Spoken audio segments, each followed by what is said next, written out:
Bismillahirrahmanirrahim. Assalamualaikum warahmatullahi wabarakatuh. Waalaikumsalam warahmatullahi wabarakatuh. Selamat siang Bapak dan Ibu Guru SMP Negeri 24 Kota Bekasi.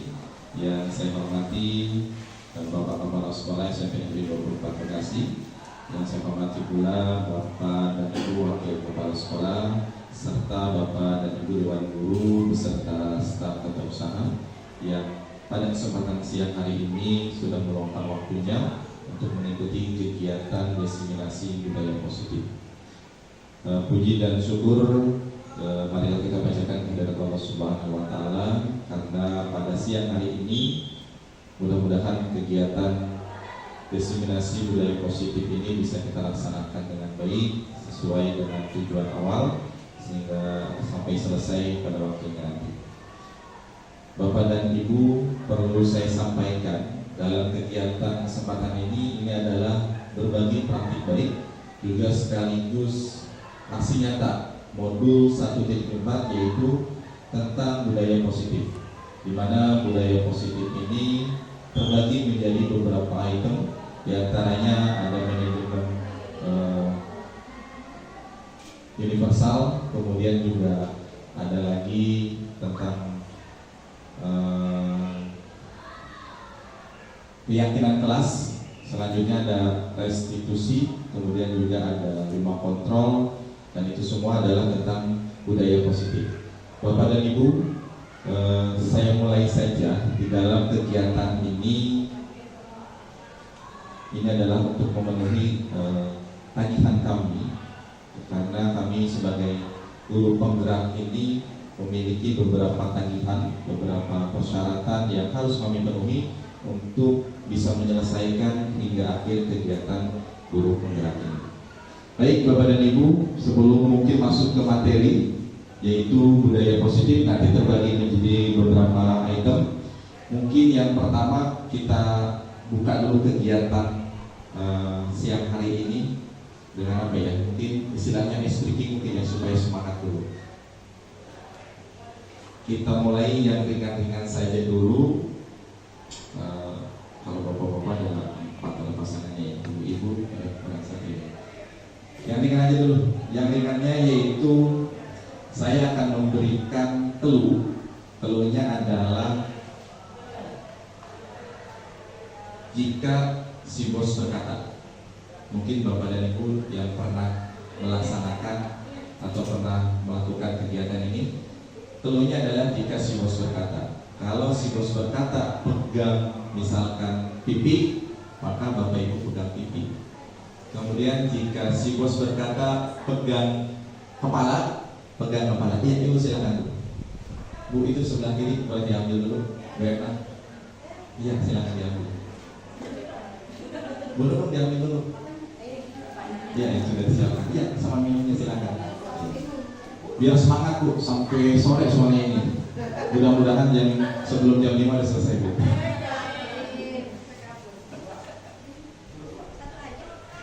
Silakan Bu cari tempat. Boleh di mana aja.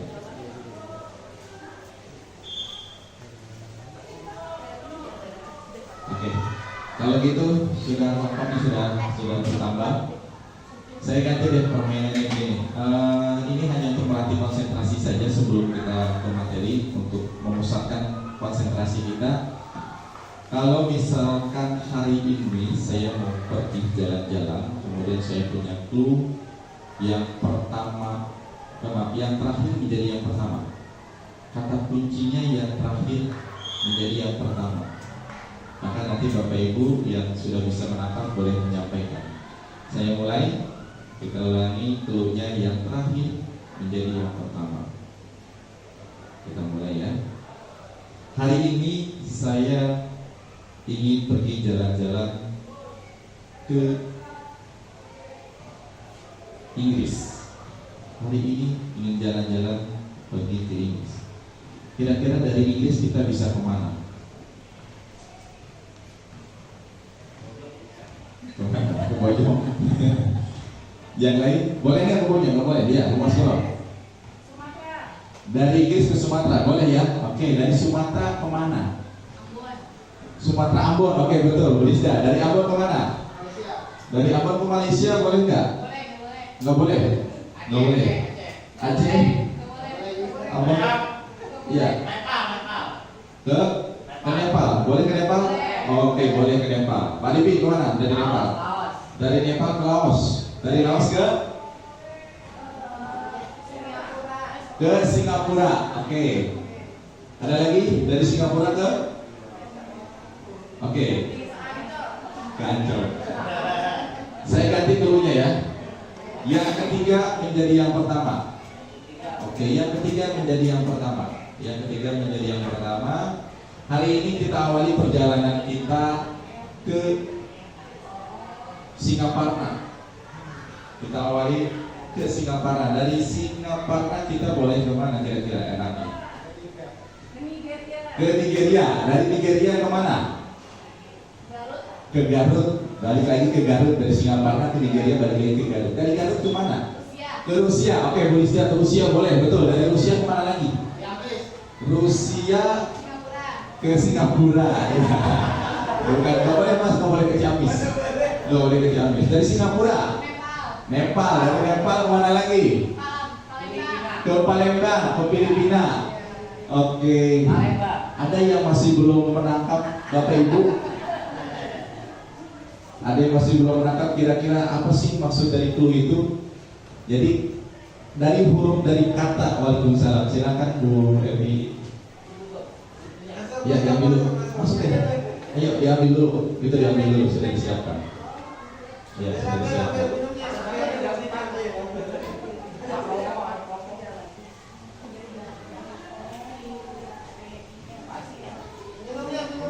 Ya, alhamdulillah berarti banyak. Berarti bisa kita lanjut lagi. Silakan dicari tempat yang kosong.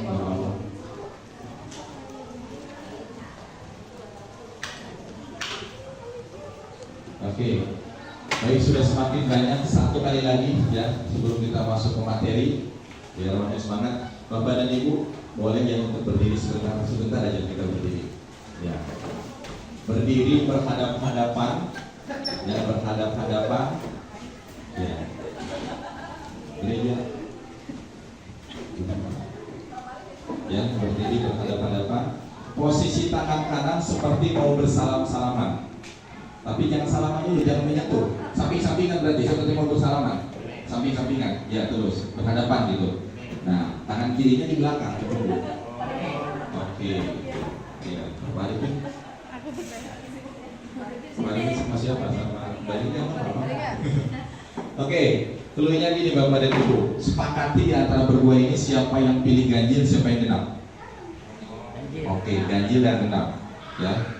Kalau misalkan kebagian nanti ganjil, berarti yang ganjil harus bersalaman menatap tangan temannya, lawannya. Berarti yang genap sebisa mungkin harus menghindar. Oke, sebaliknya, kalau yang ternyata nanti gilirannya genap, berarti genap harus menatap tangan yang ganjil, maka yang ganjil harus menghindar. Oke, kita bermain angka, ya, bermain bilangan. Bisa ya Bapak Ibu ya? Kita mulai. Saya mau mulai dari angka, ganjil itu 1, 3, 5, 7 dan seterusnya ya. Genap kita sepakati 2, 4, 6 dan seterusnya. Oke, kita mulai dari angka 3. Belum berhasil ya. Jangan mikir spiral. 3 itu ganjil. Berarti yang ganjil menangkap yang genap menghindar. Iya, ayo. Ayo Pak Ripin harus dapat Pak Ripin. Ulangi lagi ya. Kita ulangi lagi. Pokoknya kalau yang disebut ganjil berarti yang genap menghindar, yang ganjil harus nangkep. Harus sampai salaman, bisa sampai salaman berarti berhasil. Kalau berhasil nanti boleh nambah berarti artinya. Kita ulangi lagi, lanjut ya, kita lanjut. Sekarang kita mulai dari angka masih satuan ya, angka 8. Ini yang menang Bu Evi atau Bu Ena? Oh Bu Evi juga ya, Bu Ena salah berarti ya. Oke. Kita lanjut lagi. Lanjut, kita naik ke angka puluhan. Kita angka puluhan. Di angka 25. 25. Oke. Pak Arif ingin dapat transit. Oke, sekali lagi. Oke, terakhir Bapak Ibu ya, terakhir ya. Terakhir, ini adalah hasil dari operasi ini. Hasil dari operasi yang dilihat hasilnya nanti ya. Misalkan berapa tambah berapa hasilnya itu yang dilihat. Oke, ya. Oke. Kita bermain bilangan sebenarnya, iya. Sesuai dengan bidang saya matematika. Oke, terakhir. Siap ya. 12 dibagi 3. Iya. Tepuk tangan Bapak Ibu untuk kita semua. Terima kasih luar biasa. Iya. Oke, hasilnya tadi sudah disampaikan oleh Pak Arifin ya, oleh Pak Arifin. 12 dibagi 4 tadi. 12 dibagi 3 hasilnya 4. Berarti yang genap nangkep, yang ganjil pindah. Iya. Oke. Oke. Jadi terima kasih Bapak Ibu, itu hanya untuk merilekskan kita hari ini sebelum kita masuk ke materi. Baik, kalau gitu ya silakan Bu Haji. Bu Haji sebelah kiri, maaf. Ada itu silakan diambil dulu. Ya diambil dulu. Dari tempat duduknya boleh dimanapun boleh, silakan. Mau ke belakang boleh. Bu Eti boleh diambil dulu.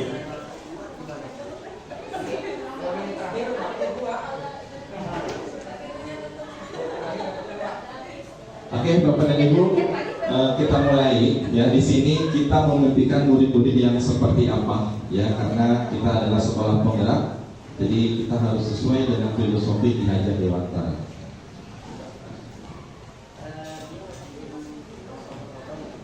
Di sini kita awali tadi yang saya sampaikan bahwa budaya positif itu terbagi menjadi beberapa bagian. Salah satunya di sini adalah budaya positif sekolah, di mana pengertiannya budaya positif sekolah adalah sebuah pembiasaan yang berupa nilai, norma atau aturan yang positif yang dilakukan oleh seluruh warga sekolah demi menciptakan organisasi yang kuat dan berkarakter. Dengan budaya sekolah juga menjadi pembeda atau ciri khas antara satu sekolah dengan sekolah lainnya. Silakan lanjut. Kemudian disiplin positif dan nilai-nilai kebajikan universal.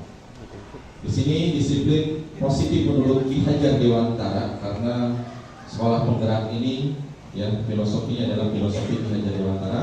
Di mana ada kemerdekaan, disitulah harus ada disiplin yang kuat. Sungguh pun disiplin itu bersifat self-disiplin, yaitu kita sendiri yang mewajibkan kita dengan sekeras-kerasnya. Tetapi itu sama saja, sebab jikalau kita tidak cakap melakukan self-disiplin, wajiblah penguasa lain mendisiplinkan diri kita. Dan peraturan demikian itulah harus ada di dalam suasana yang merdeka. Itu menurut Ki Hajar Dewantara, pemikiran konsepsi keteladanan sikap merdeka. Gitu. Kemudian pengertian disiplin menurut Diane Dosen. Disiplin diri dapat membuat seseorang menggali potensinya menuju kepada sebuah tujuan mulia, sesuatu yang dihargai dan bermakna. Dengan kata lain, disiplin diri juga mempelajari bagaimana cara kita mengontrol diri dan bagaimana menguasai diri untuk memilih tindakan yang mengacu pada nilai-nilai yang kita hargai agar tercipta tujuan mulia yang diinginkan. Kemudian makna positif, makna disiplin positif yang dikemukakan oleh Ki Hajar Dewantara maupun Diane Dosen, di mana kedua pakar pendidikan mengartikan disiplin sebagai bentuk kontrol diri, yaitu belajar untuk kontrol diri agar dapat mencapai suatu tujuan mulia. Tujuan mulia di sini mengacu pada nilai-nilai atau prinsip-prinsip mulia yang dianut seseorang. Nilai-nilai tersebut dikenal sebagai nilai-nilai kebajikan yang universal. Sebagai pendidik, tujuan kita adalah menciptakan anak-anak yang memiliki disiplin diri sehingga mereka bisa berperilaku dengan mengacu pada nilai-nilai kebajikan universal dan memiliki motivasi intrinsik bukan ekstrinsik. Kemudian Bapak dan Ibu, ini adalah contoh nilai-nilai kebajikan universal. Tentu kalau untuk kelas 7 dan kelas 8 sekarang ini tidak asing lagi, karena ini sudah ada dalam profil belajar Pancasila. Ya, di mana di sini ada beriman dan bertakwa kepada Tuhan Yang Maha Esa berakhlak mulia, kemudian berkebinekaan global, bergotong royong, kreatif, bernalar kritis dan mandiri. Ini adalah 5 kebajikan universal yang sudah dipeloporkan oleh KHD atau Ki Hajar Dewantara, yang sudah kita aplikasikan di dalam peserta didik kita atau murid kita untuk kelas 7 dan kelas 8.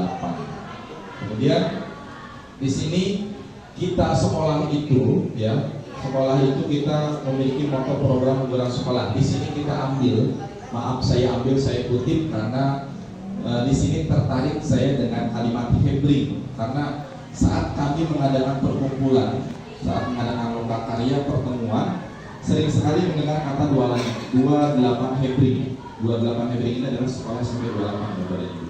Sekolah-sekolahnya Pak Jajang, ya. Jadi ternyata kata Hebring ini saya kira itu sebuah arti tanda kutip, ya. Hebring itu apa ya istilahnya, rame gitu. Ternyata Hebring ini adalah sebuah akronim, ya.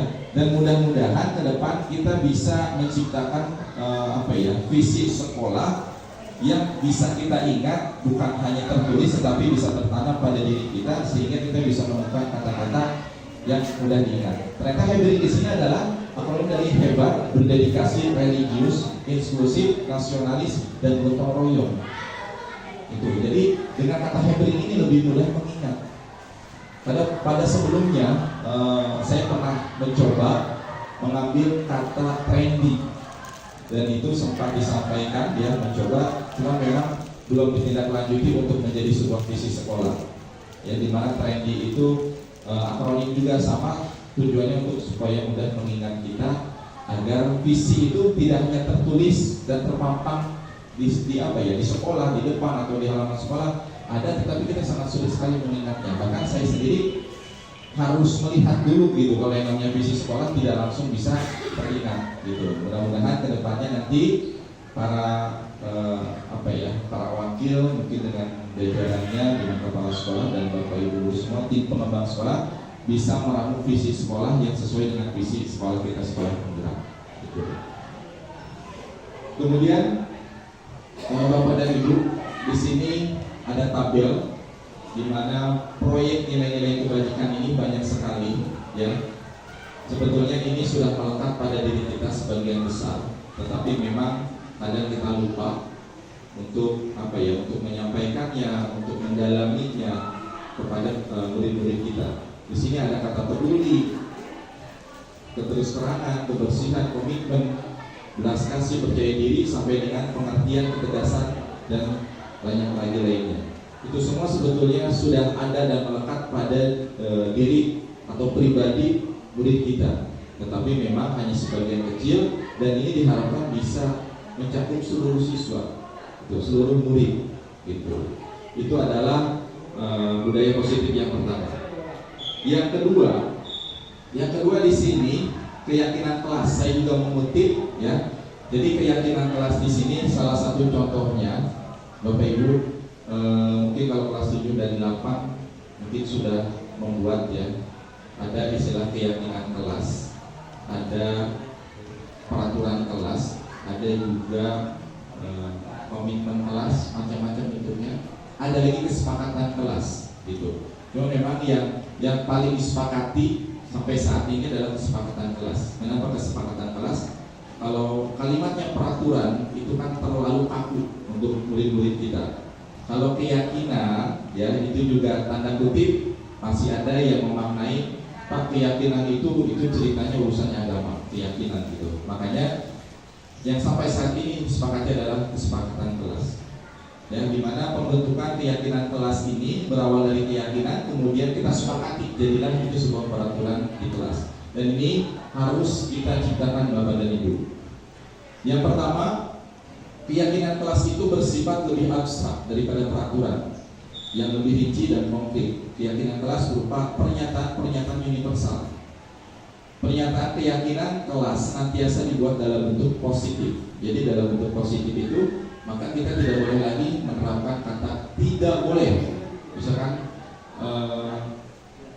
tidak boleh menyontek. Kalimat tidak boleh harus kita rubah menjadi kalimat positif. Harus diganti dengan berlaku jujur atau bersifat jujur. Nah, jadi di dalam keyakinan kelas ini kita membuat kalimat positif, tidak boleh ada kalimat negatif.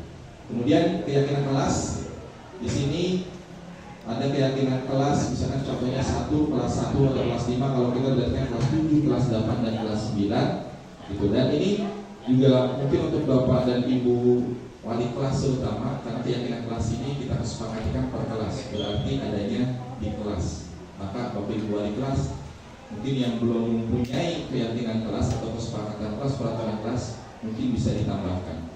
Karena selama ini kan yang terpampang itu hanya jadwal pelajaran, kemudian struktur organisasi, pindah tempat duduk, kemudian jadwal piket, dan sekarang diharapkan kita ada kesepakatan kelas atau keyakinan kelas. Itu tujuannya apa? Tujuannya untuk mengendalikan kondisi kelas, karena setiap kondisi kelas itu berbeda-beda, gitu. Jadi di luar tata tertib yang ada itu juga perlu diciptakan aturan kelas, kesepakatan kelas supaya belajar itu bisa kondusif. Nah, di sini contoh kesepakatan kelas, misalkan di sini Jumat berkah, Al-Karfi dulu, gitu. Kemudian karena doa adalah kunci kesuksesan utama. Jadi hal-hal positif itu perlu kita bangun, gitu. Kemudian semangat 5S, salam, sopan, santun, dan senyum, gitu. Kemudian ada lagi contoh lainnya terakhir, kelas sapi auto happy. Gitu. Jadi ini betul-betul kalimat positif, gitu, yang tidak ada sebetulnya di penjabaran tata tertib. Kita sudah menginformasikan kita sudah tata tertib. Dan ini kan poin-poin sebenarnya tidak ada, dan ini perlu kita ciptakan supaya kelas ini menjadi nyaman untuk murid-murid dan juga para bapak dan ibu guru. Karena nanti begitu ada kalimat 5S, salam, sapa, sopan, santun, dan senyum. Jadi nanti di kelas nggak boleh ada lagi murid-murid kita yang cemberut. Jadi kalau ada murid kita yang cemberut, kita bisa ingatkan, oh berarti kamu sudah melanggar kesepakatan kelas, gitu. Jadi paling tidak ini tidak ada hukum bentuk disiplin, tidak ada bentuk hukuman, tetapi selalu mengingatkan untuk berbuat positif, gitu. Kemudian ini motivasi perilaku manusia. Ada 3. Yang pertama untuk menghindari ketidaknyamanan atau hukuman. Nah, ini perilaku positif yang perlu kita bangun. Kemudian yang kedua untuk mendapatkan imbalan atau penghargaan dari orang lain. Nah, ini yang ketiga untuk menjadi orang yang mereka inginkan dan menghargai diri sendiri dengan nilai-nilai yang mereka percaya.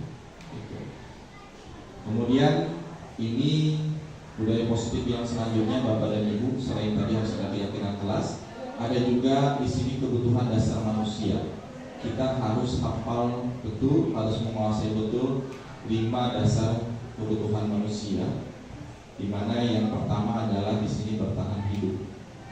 Jadi wajar saja kalau terjadi konflik di kelas Bapak dan Ibu. Kenapa? Karena setiap manusia itu pada prinsipnya akan bertahan hidup. Dalam artian di sini akan membela dirinya sendiri, sekalipun itu salah. Kemudian penguasaan, setiap siapapun pasti ingin memiliki kekuasaan. Entah itu kekuasaan dalam lingkup kelas, dalam lingkup pertemanan, ataupun dalam lingkup pembelajaran.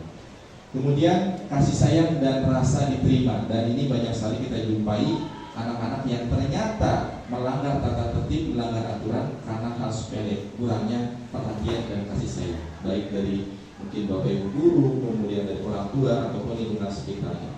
Kemudian kebebasan.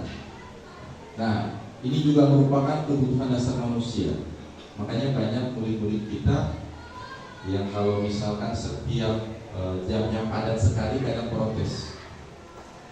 Pak, yang pertama sampai terakhir bapak ibu gurunya ada terus. Kenapa? Karena mereka merasa kurang bebas, gitu. Terlalu padat. Makanya ini juga kita perlu menciptakan kebebasan. Mungkin kebebasannya dalam artian yang positif, bukan kita mungkin mengosongkan jam dari jam sekian sampai jam sekian, tetapi dalam hal kita bisa memberikan mereka kebebasan untuk pembelajaran. Jadi kadang saat materi kita menumpuk, tetapi ternyata jam anak itu dari awal sampai akhir padat, tetap kita tidak bisa memaksakan. Mau kita harus meluangkan waktu sedikit ya untuk memberikan kesenangan dulu kepada mereka supaya mereka bisa kembali lagi fokus ke pembelajaran. Nah, itu kaitannya dengan kesenangan, karena saat seseorang sudah tidak senang, apapun tidak akan bisa masuk. Ini terkait dengan pembelajaran di kelas. Susah sekali anak kalau sudah merasa tidak senang dengan gurunya atau dengan pembelajaran, mustahil sekali kita bisa memaksimalkan pembelajaran. Gitu, ya. Itu Bapak dan Ibu.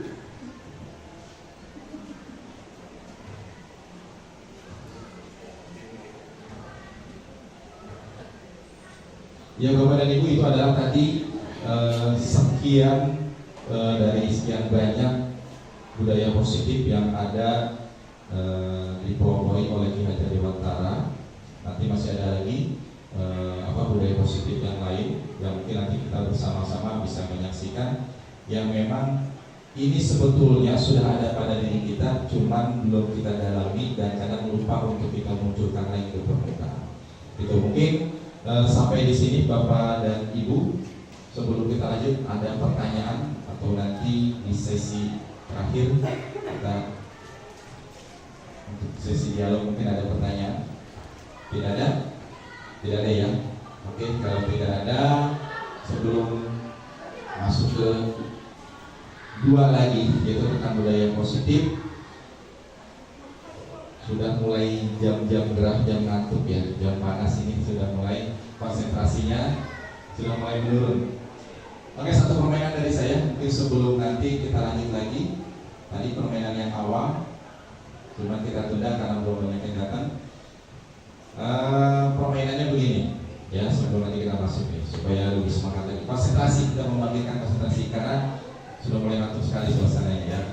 Oke, clue-nya adalah jika si bos berkata, yang tadi kita tunda. Jika si bos berkata, berarti kita ikuti. Clue-nya adalah jika si bos berkata. Kita mulai misalkan. Si bos berkata, pegang pundak. Si bos berkata, pegang pipi. Si bos berkata, pegang kepala. Pegang tangan. Nah, dengar ya. Karena si bos tidak berkata. Iya. Ya, silakan lanjut. Kita ulangi lagi ya. Si bos berkata, pegang kepala, pegang hidung. Nah, si bos tidak berkata ya. Sekali lagi terakhir ya. Nanti absennya belum berkonsentrasi. Oke. Si bos berkata, pegang pipi. Bos berkata, pegang telinga. Bos berkata, pegang kepala. Bos berkata, pegang dagu. Pegang pipi. Iya, masih ada konsentrasi. Oke, tidak apa-apa Ibu dan Bapak. Mungkin itu dari saya. Nanti kita lanjutkan.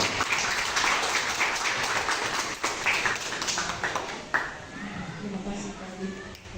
Sebelum kita lanjutkan, kayaknya masih kurang panas ya. Mau lebih panas lagi Bapak Ibu. Angkat tangan dua-duanya.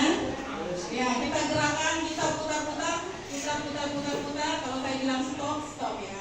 Putar, stop. Putar, stop. Putar,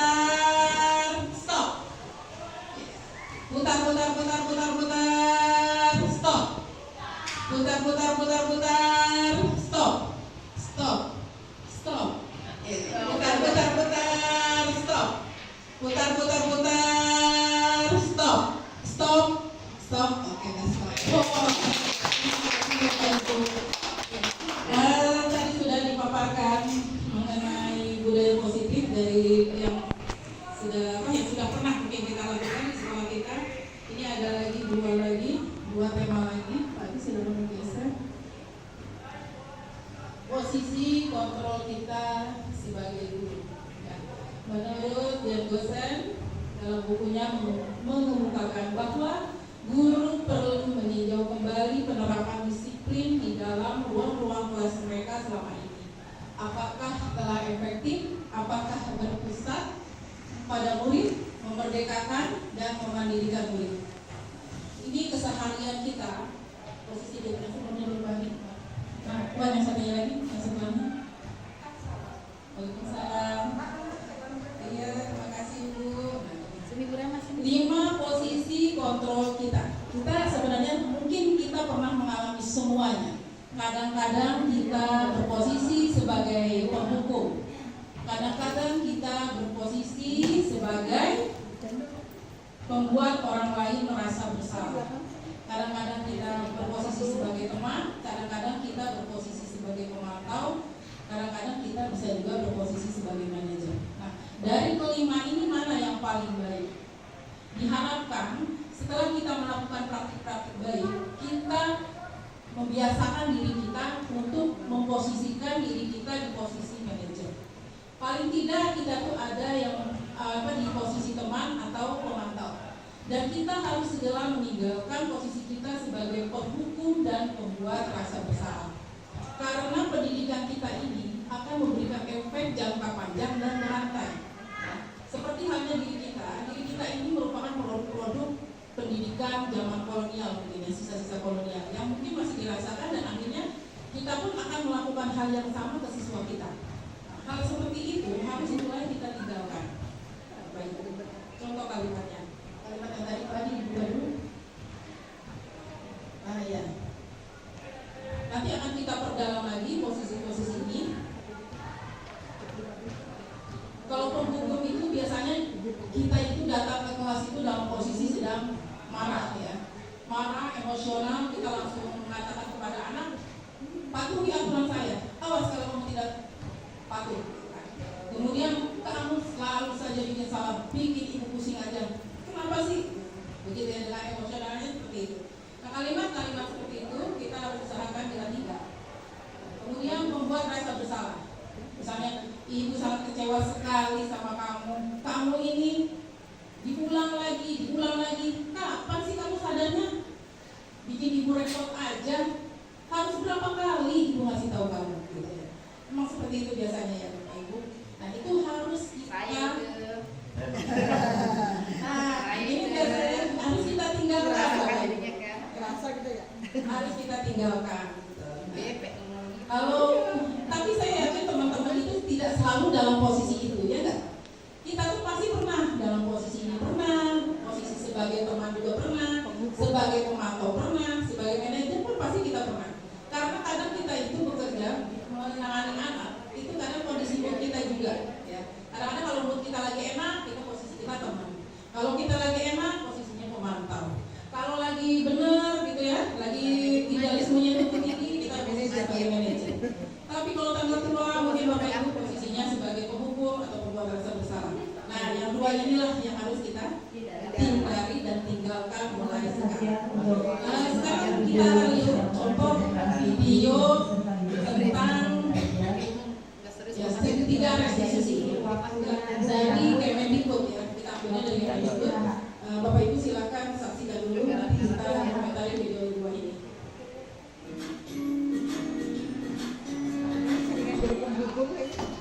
Salam bahagia Ibu dan Bapak dalam penerapan disiplin positif restitusi, salah satu program yang dikembangkan adalah 5 posisi kontrol.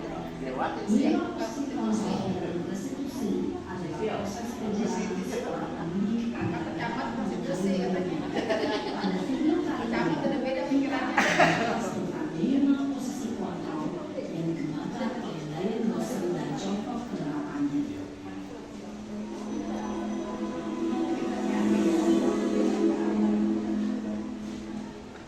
5 posisi kontrol itu adalah 1.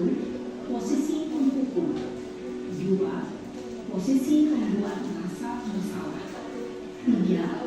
Posisi teman, 4. Posisi pemantau atau monitor, dan 5. Posisi manajer. Untuk lebih memahami 5 posisi tersebut, mari kita saksikan kasus Namen yang terlambat hadir 20 menit di sekolah dan melihat bagaimana 5 posisi kontrol dalam menghadapi masalah tersebut.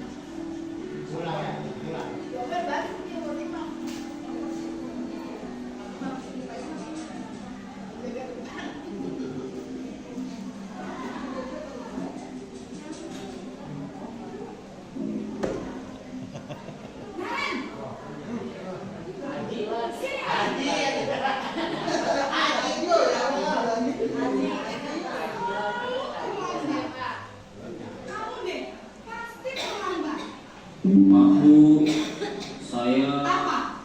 Apa coba? Alasan kamu apa lagi? Kapan sih kamu tidak terlambat? Malas sekali ya kamu jadi anak. Saya. Dasar pemalas. Gak kapok-kapok sih kamu.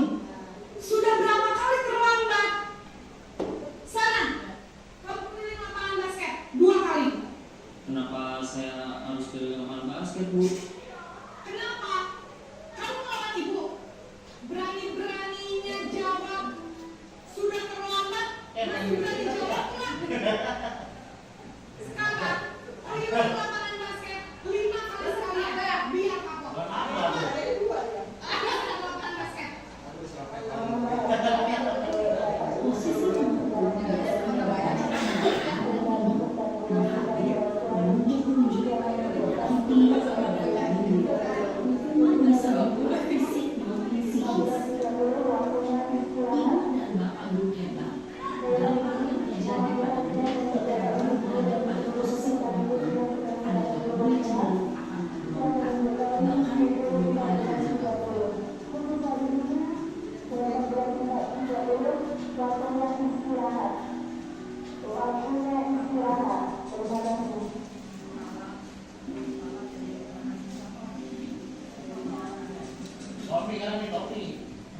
memandang buruk dirinya sendiri, merasa tidak berharga, dan tidak sanggup membahagiakan orang lain.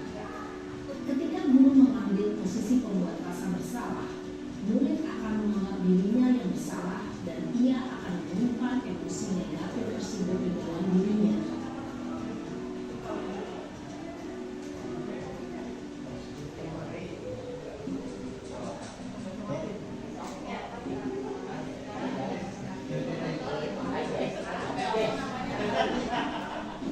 Bro, apa kabar lagi bro?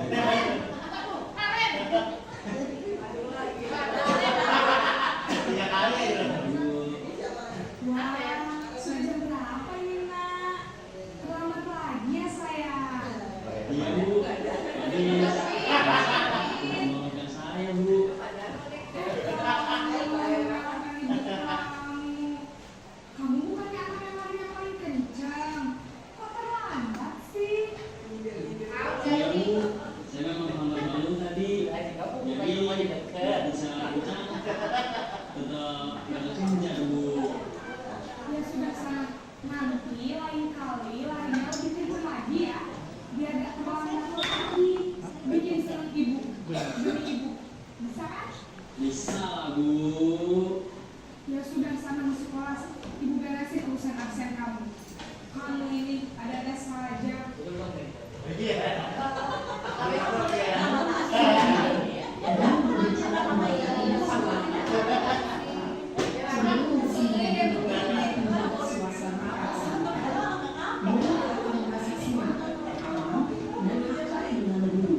Identitas yang mencipta adalah identitas sukses atau berhasil.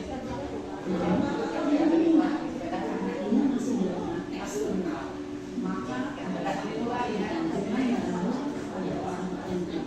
Di sini ada aksen sehingga dalam murid bisa berperilaku baik, namun ada faktor saja.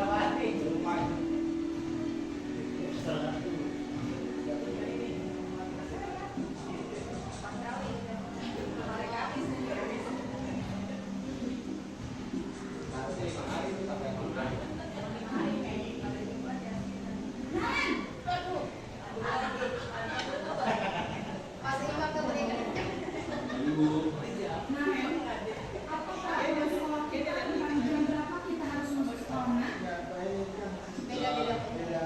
harus di sekolah Bu. Iya, sekarang sudah jam 7.20. Kemarin sudah tahu konsekuensinya jika terlambat hadir. Paham Bu, saya harus tinggal kelas pas jam istirahat selama 20 menit. Iya benar, konsekuensinya demikian. Jadi nanti jam 9.30 pas istirahat, kamu harus tinggal di kelas, kerjakan tugas tambahan untuk ketinggalan kamu, ya. Baik Bu. Posisi pemantau mengandalkan penghitungan atau data untuk mengontrol murid. Guru mengarahkan murid berdasarkan peraturan dan konsekuensi. Seorang pemantau menunjukkan bahasa tubuh dan ekspresi wajah yang datar dan cenderung formal.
menciptakan murid-murid yang mandiri, merdeka, dan bertanggung jawab. Semoga penggambaran 5 posisi kontrol yang telah diperlihatkan ini dapat menjadi ajang refleksi bagi kita semua, agar dapat terus mengasah dan menerapkan disiplin positif yang memerdekakan murid. Mari terus selamatkan salam dan merdeka terus merdeka hebat. Sinarnya 3 kali Bu, telah kayak 5 kali Itu Bapak Ibu. Nah, bagaimana kira-kira Bapak Ibu ada di posisi mana? Diri kita? Ada paling ini ya, kadang-kadang ya. Masih kadang-kadang begini, kadang-kadang begitu. Kadang di posisi ini, kadang di posisi itu. Nah, kita sebagai kontrol kita sebagai di dalam posisi kontrol, kita harus berusaha memposisikan kita sebagai teman, pemantau, dan lebih baik lagi kita memposisikan sebagai manajer. Jadi hindari lagi kata-kata yang menunjuk gitu ya, dengan kata-kata yang tinggi kepada murid kita. Seperti itu. Selanjutnya, bagaimana posisi kontrol ini bisa kita jalankan? Nah, di sini ada materi tentang segitiga restitusi, ya. Segitiga restitusi, yaitu upaya untuk mendisiplinkan siswa, tapi dengan cara siswa sendiri yang menyelesaikan masalahnya dan membuat mereka bertindak sesuai dengan keinginan ideal yang didasarkan pada keyakinan kelas. Berarti segitiga restitusi ini adalah berusaha memposisikan diri kita pada posisi manajer. Langkah-langkahnya adalah seperti ini Bapak Ibu.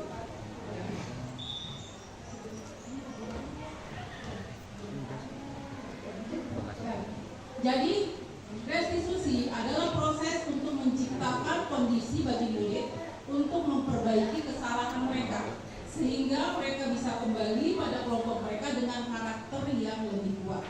Jadi setelah kita memberikan arahan kepada murid kita, dia tidak ada lagi rasa dendam, rasa benci, rasa bersalah, kemudian timbul rasa minder dan semacamnya. Dan kita akan terhindar dari hal-hal tersebut jika kita menggunakan segitiga restitusi ini. Jadi restitusi juga merupakan proses yang kolaboratif yang mengajarkan murid untuk mencari solusi untuk masalah mereka dan membantu murid berpikir tentang orang seperti apa yang mereka inginkan dan bagaimana mereka harus memperlakukan orang lain. Nah, ini segitiga restitusi itu jadi arahnya kita diusahakan untuk menjadi seorang manajer. Adik-adik?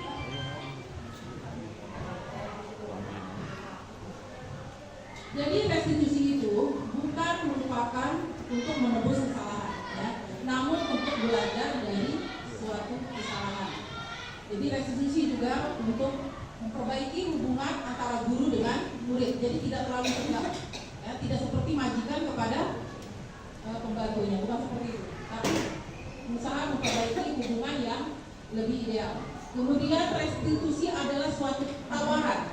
Jadi siswa kita ditawarkan, bukan dipaksakan. Jadi nanti akan tumbuh budaya yang dari dalam diri dia sendiri secara intrinsik, nah, bukan dari ekstrinsik. Nah, kemudian restitusi itu fokus pada solusi, bukan hanya memikirkan kesalahannya terlalu dia merasa bersalah, tapi anak dibiasakan untuk mencari solusi. Yang kelima, restitusi mencari kebutuhan dasar yang mendasari tindakan. Setiap anak yang melakukan kesalahan dia pasti memiliki alasan-alasan. Seperti itu sama dengan kita orang dewasa, setiap melakukan sesuatu pasti memiliki alasan. Ini perlu kita tanyakan juga, apa dasarnya seorang anak itu melakukan hal tersebut. Yang keenam, restitusi menuntut untuk melihat ke dalam. Melihat ke dalam artinya ke dalam diri, bukan melihat orang lain, menyalahkan orang lain, tapi melihat ke dalam diri sendiri. Kemudian restitusi fokus pada karakter, bukan tindakannya. Jadi ketika kita merestitusi anak, kita tidak menyalahkan anak, menunjuk-nunjuk, menyebut-nyebut kesalahannya. Apalagi kalau dia mau ngulang, kemudian kita sebut-sebut lagi kesalahannya lalu-lalu gitu. Jadi kayak rapelan kesalahan disebut. Nah, itu tidak baik ya. Jadi kita fokusnya pada kesalahan itu ya.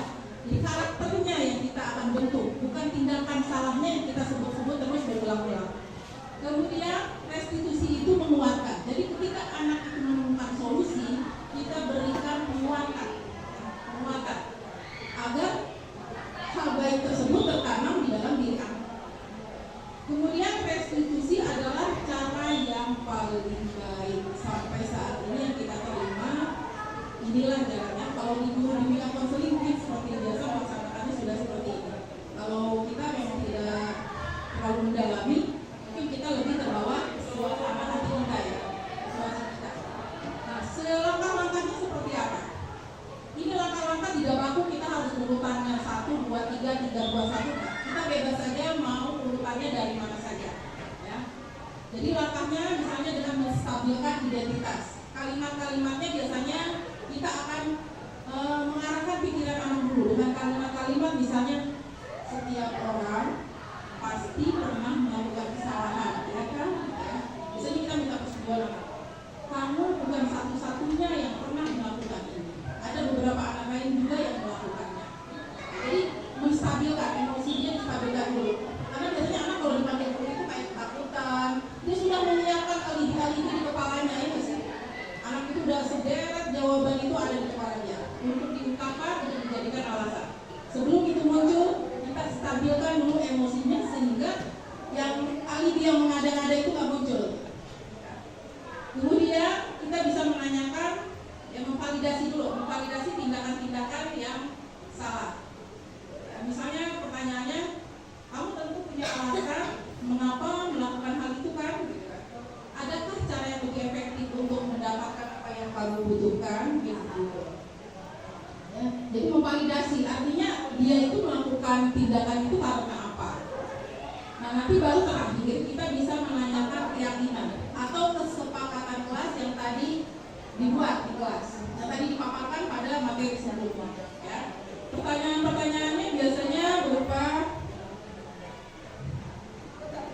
ya sampai padi, sebelum itu padi, satu lagi padi yang segitiga dulu. Nah ya pertanyaan-pertanyaannya, ini saya kurang lihat padi. Kita menanyakan lagi keyakinan kelas apa atau kesepakatan kelas apa yang telah kita sepakati. Nah kira-kira kesalahan yang nomor berapa yang kamu langgar? Terus bagaimana solusinya? Kamu ingin menjadi orang seperti apa? Jadi seperti itu langkah-langkahnya. Jadi kita usahakan dalam melakukan segitiga restitusi seperti ini Bapak Ibu, supaya posisi kita menjadi posisi manajer. Selanjutnya kita akan tayangkan video berikutnya untuk memantapkan segitiga restitusi, penanganan segitiga restitusi. Kita silakan Pak Adi. Yang satu. Salam dan bahagia Ibu dan Bapak guru hebat. Pada video kali ini kita akan membahas tentang salah satu program disiplin positif yang diterapkan di lingkungan sekolah yang dikenal dengan nama restitusi.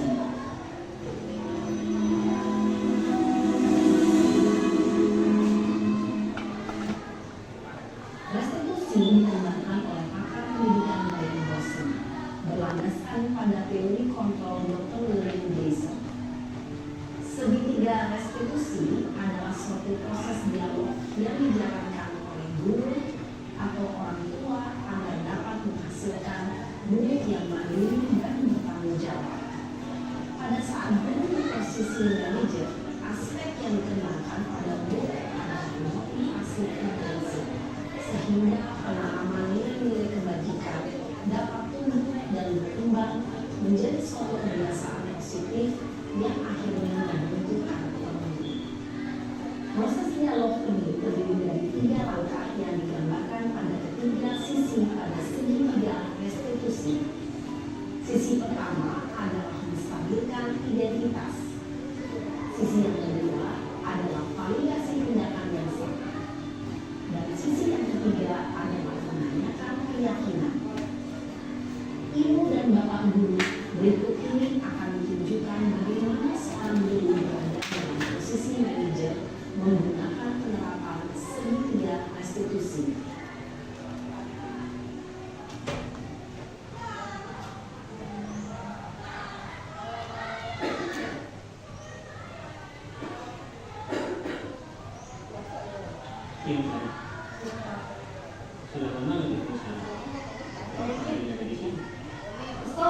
banget. Masa aku dikatain tukang fitnah, Pak? Ya aku marah lah. Aku udah dikatain TK di depan kelas. Banget. Ya pasti kamu marah terkesan. Bapak juga akan marah apabila ada yang menuduh Bapak seperti itu.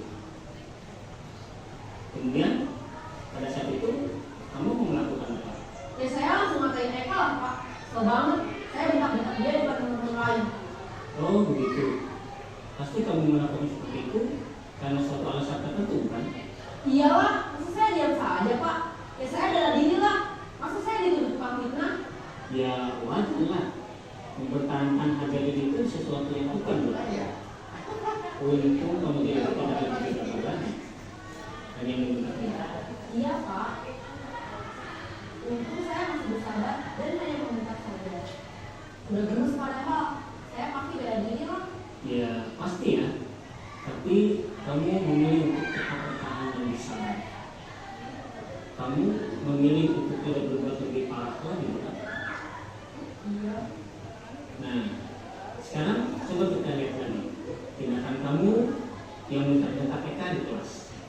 Tindakan kamu itu kira-kira sesuai dengan keyakinan kelas atau prinsip kamu tidak? Enggak lah, Pak. Capek, Pak, jadi pemarah. Jadi keyakinan atau prinsip mana yang kurang sesuai dengan keinginan kamu? Ya, saya sebenarnya sangat menghargai orang lain. Mungkin saat itu saya menjadi emosi. Jadi tidak menunjukkan sikap itu. Kamu meyakini tidak? Menghargai orang lain itu penting buat kamu. Yakin lah, Pak. Iya, setuju. Kita harus saling menghargai. Namun ada juga keyakinan yang kita sepakati yang perlu kita jalankan apabila kita sedang marah, kan? Ya, saya bisa lebih proaktif, mulai dengan diri sendiri. Saya bisa jadi lebih sabar, mengambil keputusan untuk berpikir mau apa selanjutnya. Kira-kira kamu bersedia memperbaiki masalah ini tidak? Sedia, Pak. Kalau kamu memperbaiki masalah ini, kamu akan menjadi orang seperti apa? Saya akan menjadi orang yang bertanggung jawab kali ya, Pak. Dan senantiasa proaktif. Iya, menurut kamu bagaimana rasanya menjadi orang seperti itu? Ya nyaman lah, bangga bisa bersabar dan menghargai. Baiklah kalau begitu. Yuk kita pikirkan bagaimana memperbaiki masalah ini.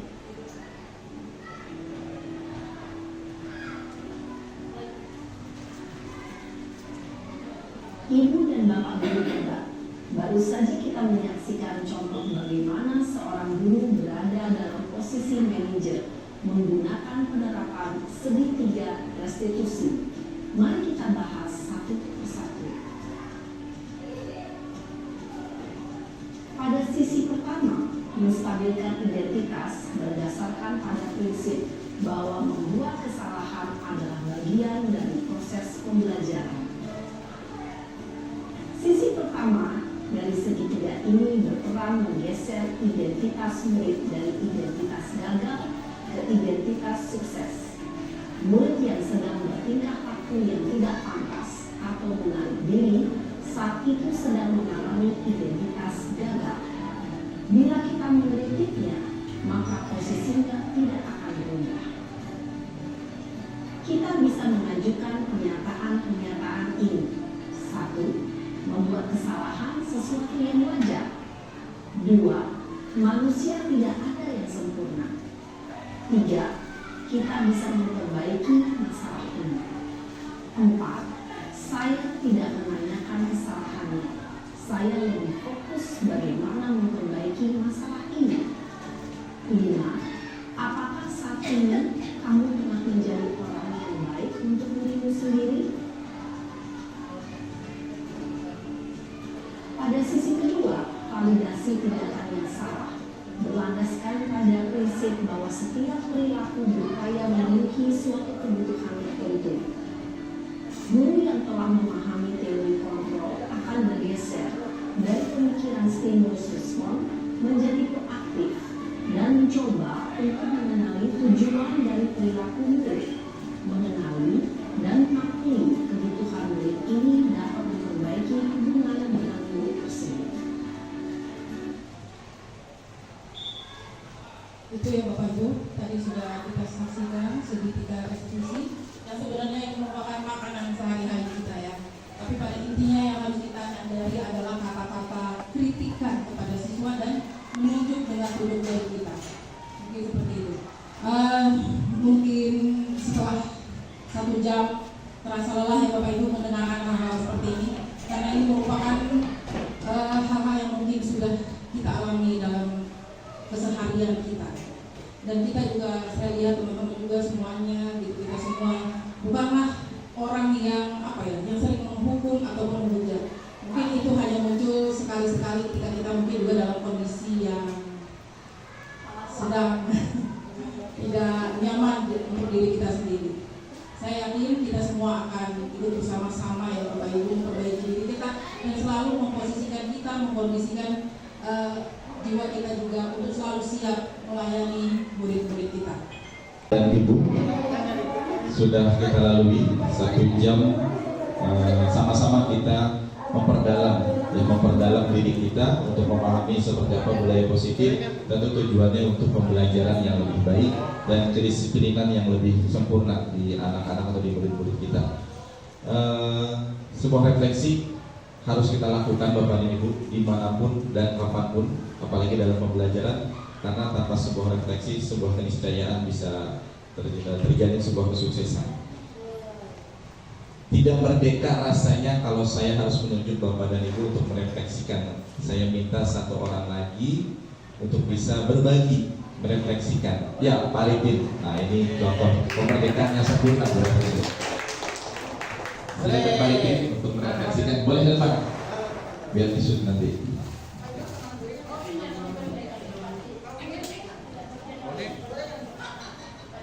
Bismillahirrahmanirrahim. Assalamualaikum warahmatullahi wabarakatuh.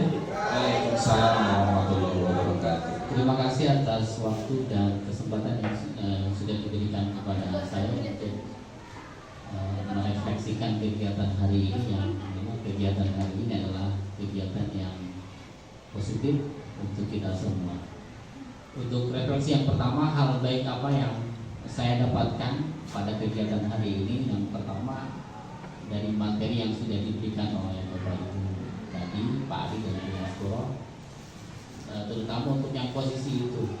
Jadi kita secara tidak langsung sudah bisa mengetahui posisi saya di mana, atau seringnya ada di posisi mana.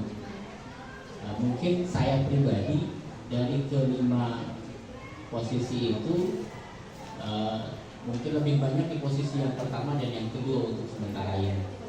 Karena walaupun mungkin tadi kata Bu Masdoro tergantung dari keadaan.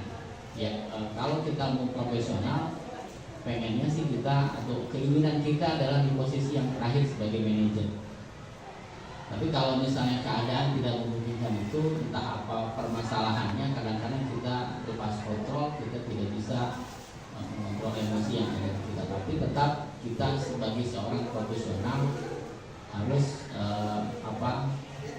bergerak ke arah yang lebih baik. Mudah-mudahan ke depannya nanti saya, mungkin teman-teman minimal harus ada di posisi 4 dan 5, atau posisi yang keempat itu kalau nggak salah pengamat atau pemantau, dan terakhir adalah manajer. Yang itu hal baik yang saya dapatkan. Jadi saya tahu kemampuan saya tahu posisi saya ada di mana. Apa yang perlu diperbaiki? Itu kan yang perlu diperbaiki adalah memperbaiki posisi tadi, memperbaiki bagaimana caranya menangani seorang siswa yang bermasalah dengan posisi itu sendiri. Itu yang apa yang perlu diperbaiki dari saya. Yang kedua mungkin yang harus diperbaiki adalah tadi membuat keyakinan kelas, karena masih banyak teman-teman kita yang belum membuat keyakinan kelas, karena itu adalah patokan kita dalam membuat atau dalam menjalankan sebuah aturan kelas. Kalau kita mau menjalankan aturan kelas, maka kita harus membuat yang namanya keyakinan kelas. Maka mulai dari sekarang, saya pribadi kepada teman-teman sekalian, ayo sama-sama kita buat keyakinan kelas untuk menjalankan peraturan kelas yang kita sepakati bersama. Itu yang saya dapatkan dari hari ini. Kurang lebihnya mohon maaf. Assalamualaikum warahmatullahi wabarakatuh. Waalaikumsalam warahmatullahi wabarakatuh. Terima kasih Pak Arifin atas refleksinya. Tepuk tangan untuk Pak Arifin dan kita semua. Cuma diputar-putar terus. Sambil mikir Bu.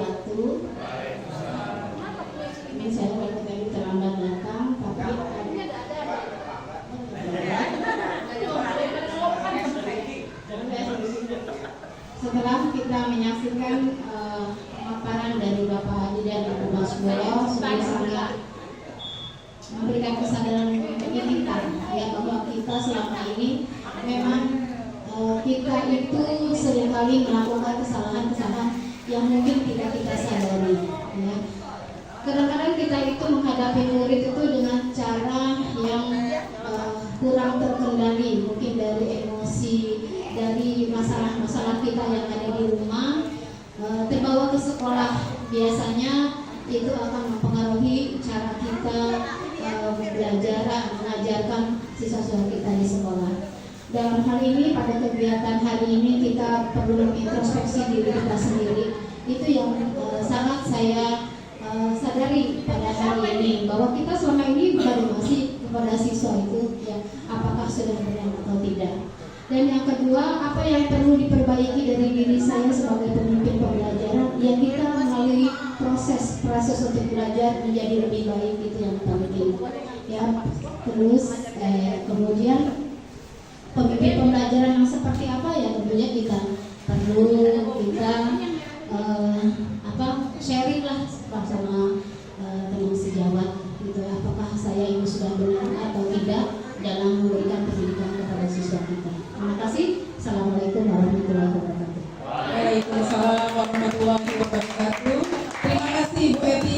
Kita berikan tepuk salut untuk Ibu kita, Ibu Eti Komalasari. Tepuk salut, salut, salut, salut, salut, salut. Ya, demikian Bapak Ibu. Terima kasih. Baik Bapak dan Ibu, guru hebat, pada kesempatan ini kita sudah menyelesaikan rangkaian kegiatan dari awal sampai akhir, dan tadi ditutup refleksi oleh Pak Arifin.